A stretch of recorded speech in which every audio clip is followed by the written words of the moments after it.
Ils viennent ici, t'apporter à manger, t'apporter des vêtements, même des euros, sont des énervés, comme il y a d'autres qui le font. Normalement, ça c'est eux, ceux-là du conteneur là-haut. D'accord. Mais ici, tout le monde nous connaît. Dans le quartier, ouais. On est propre, hein. Il y a quelque chose, on le met dans la poubelle. C'est comme ça. Toujours, si on arrive, comme mon copain l'a fait. Ah, moi j'ai plus de copains, quoi.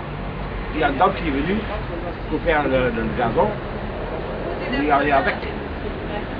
Oui. Pas de problème. Tout le monde le connaît. Oscar, je peux te poser une question plus indiscrète. Qu'est-ce qui t'a emmené à la rue? Quel est un peu ton parcours?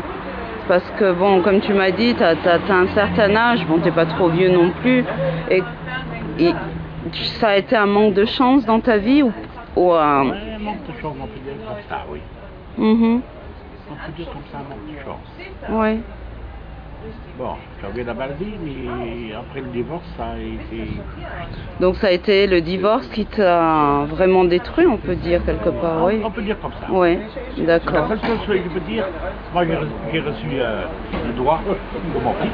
Oui. Ma femme, non. La garde de ton fils. Ah oui. Ça c'est chouette, oui. Ça, c'est clair. D'accord, oui, bien sûr. Et les gros maintenant 25 ans, il vient, il ne voit pas, tout ça. Là, il y a une copine, ils ont eu l'appartement. Là, je suis fier. Et ton fils t'as jamais proposé de vivre avec lui? Mais et qu'est-ce qui t'a retenu, non? La fierté. T'as fait fierté, ouais. Jamais. Oui. Et ça fait combien d'années que tu vis en foyer, je suppose? Ça fait maintenant 4 mois. 4 mois.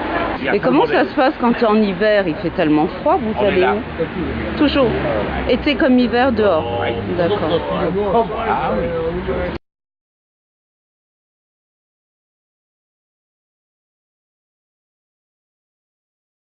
Question ferme. Qu'est-ce que tu rêves? Si tu avais une chose à dire. Non, c'est important parce que chacun est individuel. Non, moi je sais. Il faut avoir un job. Une copine? Un job. Un travail.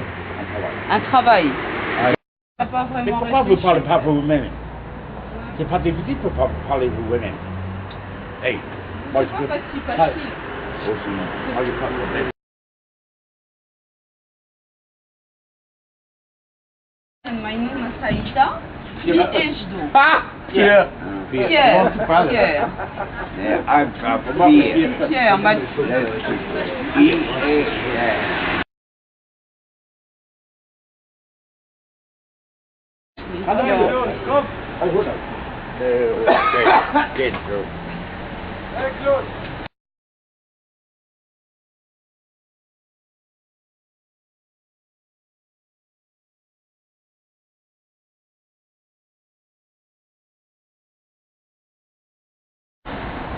D'être agent immobilier.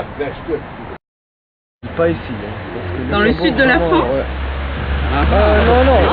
Oui. Ah, dans le sud du pays, ici, à Luxembourg? Même Espagne, Europe.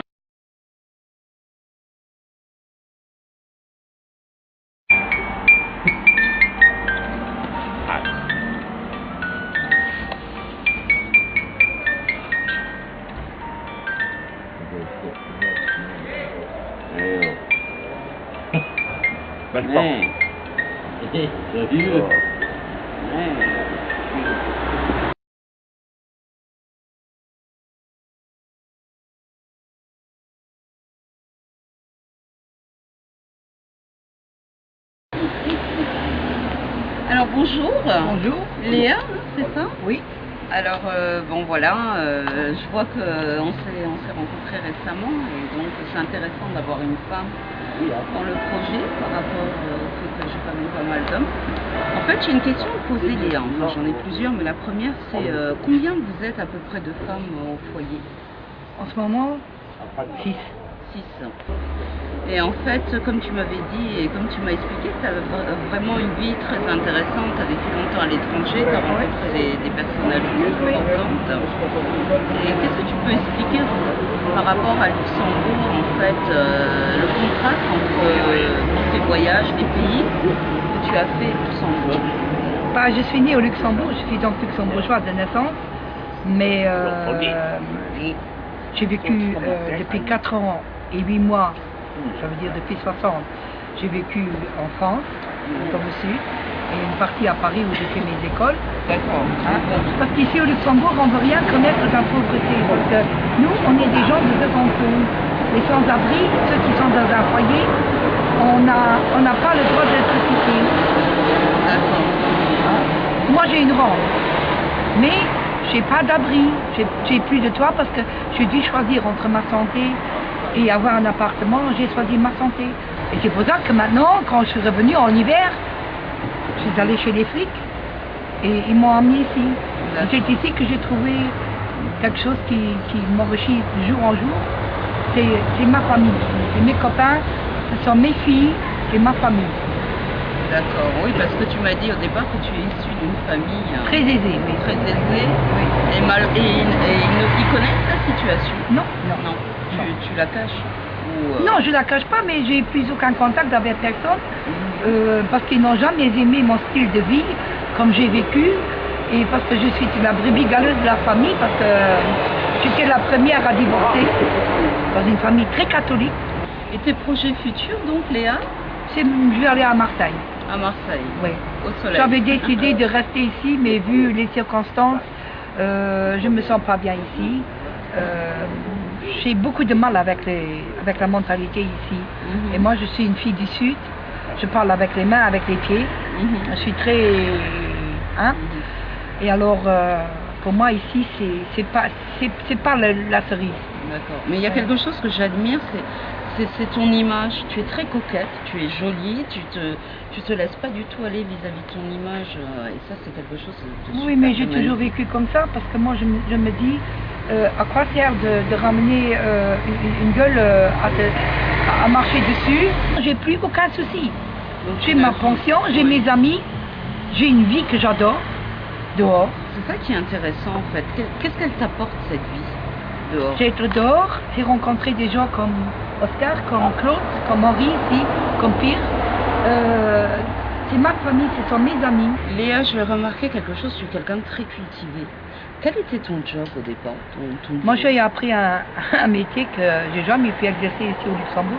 J'ai été assistante de pathologie légale.